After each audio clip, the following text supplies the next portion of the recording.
네, 이렇게 지난 한 달 동안 전 세계를 열광시켰던 카타르 월드컵이 막을 내렸습니다. 2변의 연속이었던 카타르 월드컵의 우승 트로피는 아르헨티나에게 돌아갔는데요.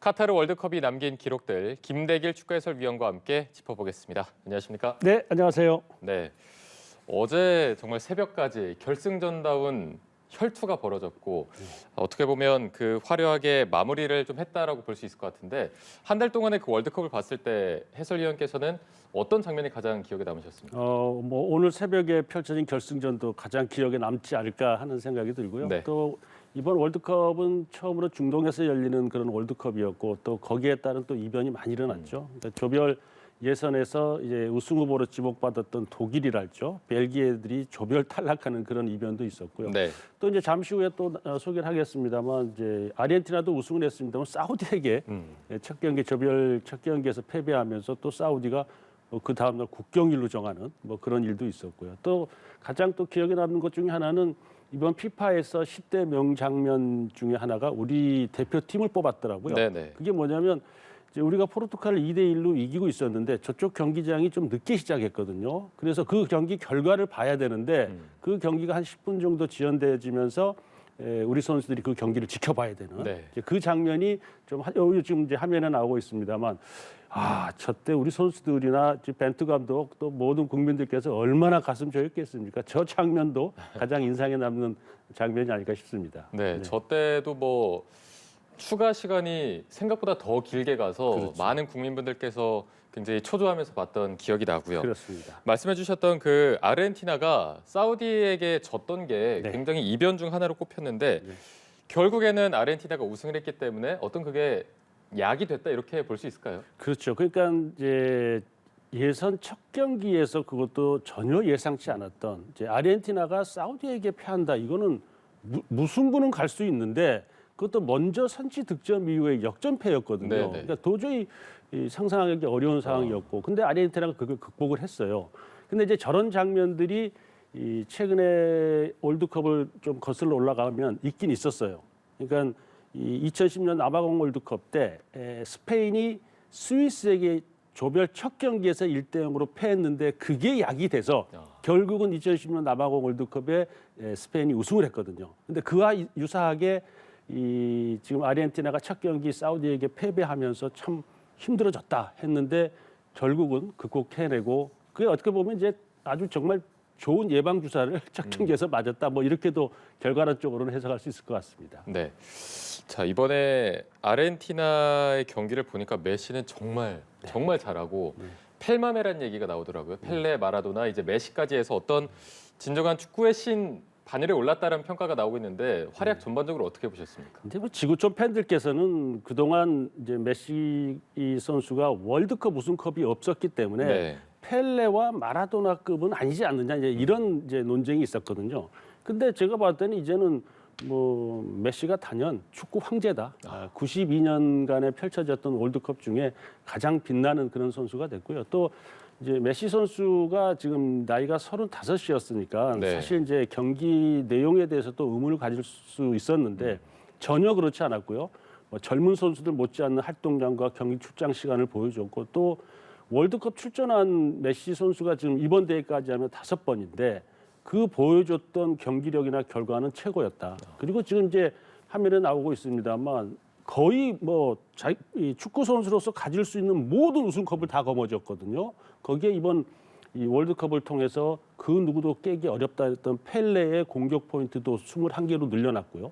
또 거기에 발롱도르는 뭐 여러 차례 받았고 거기에 이번에 그러니까 골든볼이죠. MVP를 이 월드컵에서 2번 받은 선수는 단 한 명도 없었거든요. 그런 기록도 더 바꿔놨고요. 뭐 아무튼 근데 지금 많은 언론에서는 라스트 댄스다. 근데 제가 봤을 때는 메시 이 선수가 월드컵 우승컵 거머쥔 이후에 인터뷰는 아니다, 나 더 한다. 그랬거든요. 네네. 그래서 제가 봤을 때는 북중미 월드컵까지 간다면 이 기록은 더 완성도가 높아지지 않을까 하는 생각도 듭니다. 아직도 현재 진행형이다 이렇게. 그거 충분합니다. 왜냐하면 많은 전문가들도 제가 봐도 네네. 은퇴하기에는 너무 이르다. 지금 35인데 이번 월드컵에서 메시 이 선수가 보여준 어떤 경기력은 정말 최고였다고 찬사를 보내야 될 것 같습니다. 그런데 또 이제 같이 평가됐던 부분이 메호 대전, 뭐 홈의 대전이라고 해서 네. 크리스티아노 호날두와 메시가 좀 어떻게 붙을 것이라는 뭐 예측도 많이 나왔었는데 이번에는 거의 좀 극과 극의 결과가 나온 것 같아요. 그러니까 이제 월드컵이 시작되기 전에 메호 대전. 그래서 과연 만날 수 있을까? 네. 근데 지금은 메호 대전은 이제 언론에서 사라질 것 같습니다. 왜 그러냐면 결과론적으로 메시 선수는 그야말로 성공적인 이번 월드컵을 마쳤고요. 호날두 선수는 경기 결과도 결과입니다만 본인 자신 자체가 경기 출장 시간이랄지 또 경기 결과가 메시 선수를 따라오기에는 이제 너무 멀어졌다. 그래서 이제 메호 대전이라는 그런 상황들은 이제 언론에서 다루지 않을 것 같다. 뭐 이렇게 표현할 수 있을 것 같습니다. 대신에 뭐 은메 대전 이런 게 나오더라고요. 그렇죠. 이제 은메 대전이 지금은 이제 대세가 될 것 같습니다. 그렇습니다.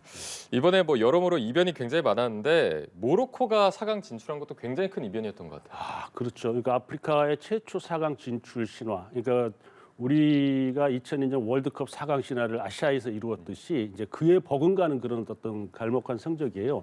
근데 지금 이제 모로코를 좀 더 들여다볼 필요가 있을 것 같습니다. 네. 왜 그러냐면 이제 모로코가 월드컵 본선 무대에 올려놓은 감독은 할리오치치라는 감독입니다. 잘 아시는 예전에 일본 대표팀 감독도 맡았던 네네. 감독인데 그 감독과 선수들과 불화가 생겼었거든요. 그다음에 이제 월드컵 본선에 와서는 이 네그라기 감독이 오면서 그 지에시랄지 그다음에 이쪽 마즈라이랄지 이런 선수들을 이 할리오치치 감독은 안 썼던 게 불화였는데 그 선수들을 대거 영입하면서 이 측면 쪽이 강화됐죠. 그다음에 하키미 선수랄지 이런 선수들이 이 모로코의 전력을 낮게 볼 수가 없었어요. 거기에 사실은 이제 이 F조였죠. 벨기에, 크로아티아, 그다음에 캐나다였는데 벨기에가 진짜 이 황금 세대의 이 종지부를 찍는 그런 걸 모로코가 만들어냈거든요. 네. 그다음에 이제 그 위에 뭐 포르투갈, 스페인을 다 무너뜨리고 4강까지 간다. 그 내용도 정말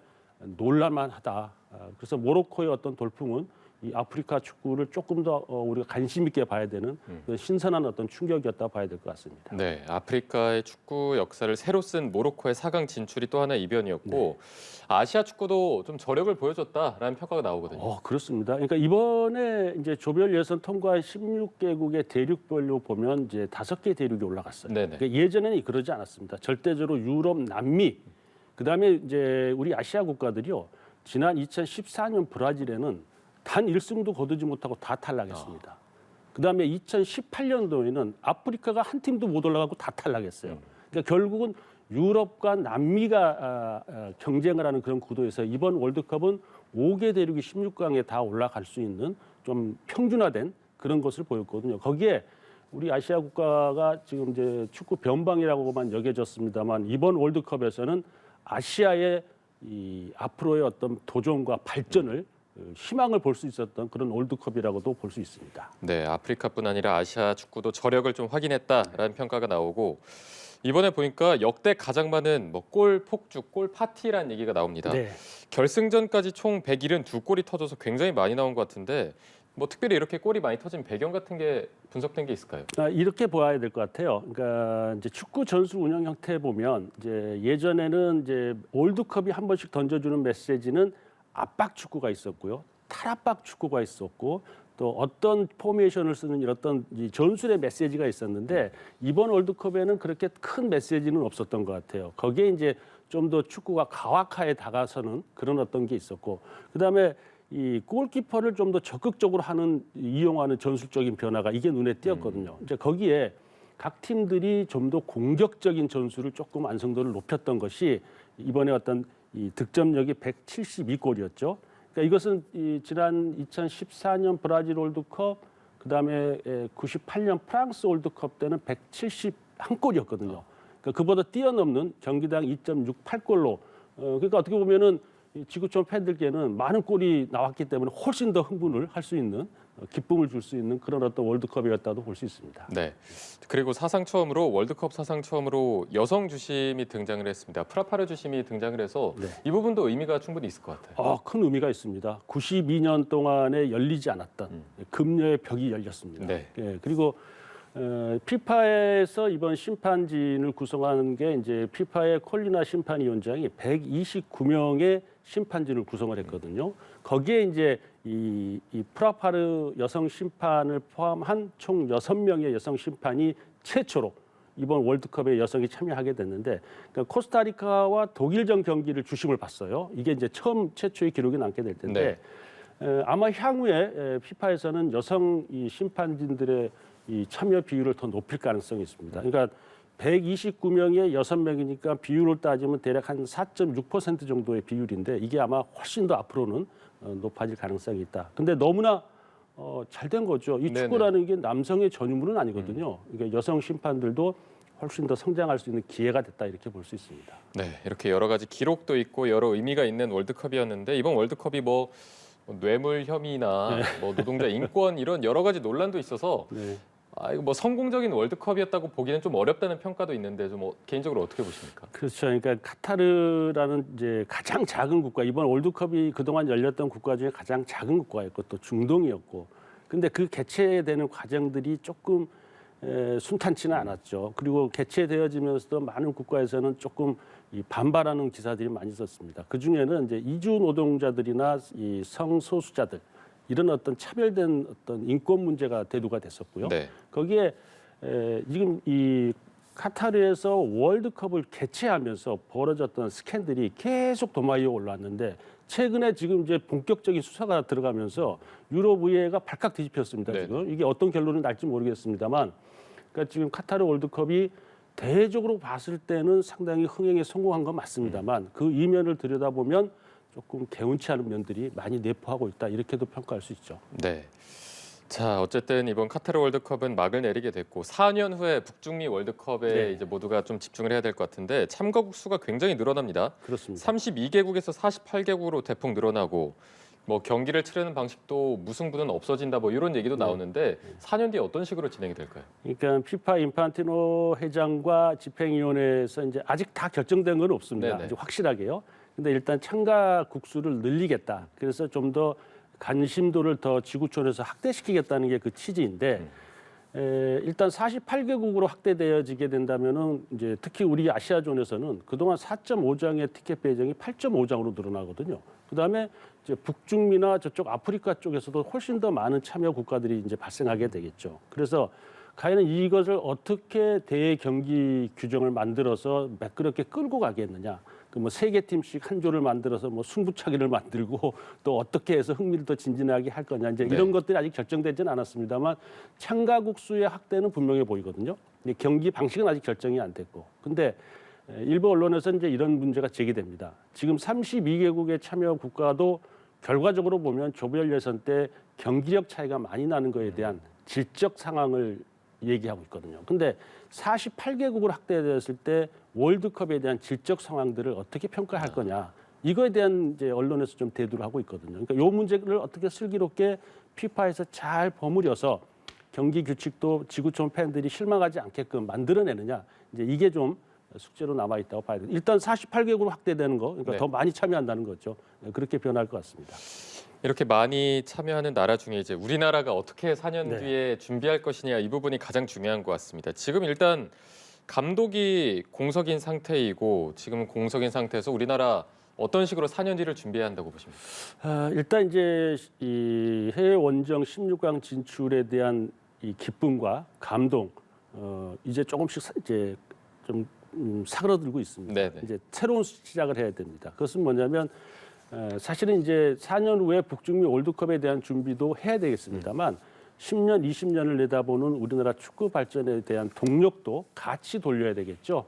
그래서 영구히 우리 이 축구가 무너지지 않는 상황을 만들어내야 되는 게 이제 축구협회의 어떤 임무이고 또 해야 될 일인데 이제 아직까지 대표팀 감독에 대한 결정은 한 것은 하나도 없습니다. 과연 외국인 감독을 다시 모셔올 거냐, 안 그러면 국내 감독들을 좀 더 성장을 시킬 거냐. 이것은 이제 서로 이 팽팽하게 의견들이 지금 오고 가고 있는 걸로 알고 있거든요. 아직 결정된 건 없고요. 이제 내년 3월에 일단 A 매치를 해야 되니까 아마도 2월 이내에는 A 대표팀의 감독을 선임을 해서 대표팀을 끌고 나가야 되지 않을까 이제 이렇게 보여지고요. 아직까지는 결정된 건 하나도 없습니다. 근데 아까 전자에 말씀드렸듯이 이 대표팀에 관련된 준비도 중요하겠습니다만 특히 가까운 일본에 이 장기적인 어떤 마스터 플랜 또 우리도 필요하다. 그러니까 일본은 2050년도에 분명히 월드컵에서 우승하겠다는 얘기거든요. 그다음에 1,000만의 이 축구 저변 확대를 늘리겠다는 이런 프로젝트를 갖고 있어요. 네네. 그런데 우리나라도 그런 프로젝트가 필요하다. 장기적인. 동력을 같이 돌려야 된다. 대표팀 성적도 중요하고 그 뒤를 뒷받침하고 저변 확대시킬 문제들을 같이 우리가 좀 고민해야 우리 국민들께서 월드컵 때만 되면 경우의 수를 따지지 않고 자 간다. 그다음에 다음 월드컵에 8강 간다. 뭐 이런 어떤 상황이 발생되지 않을까 싶습니다. 네, 알겠습니다. 지난 한 달간 뜨거웠던 카타르 월드컵 김대길 축구 해설위원과 함께 되돌아봤습니다. 오늘 고맙습니다. 네, 감사합니다.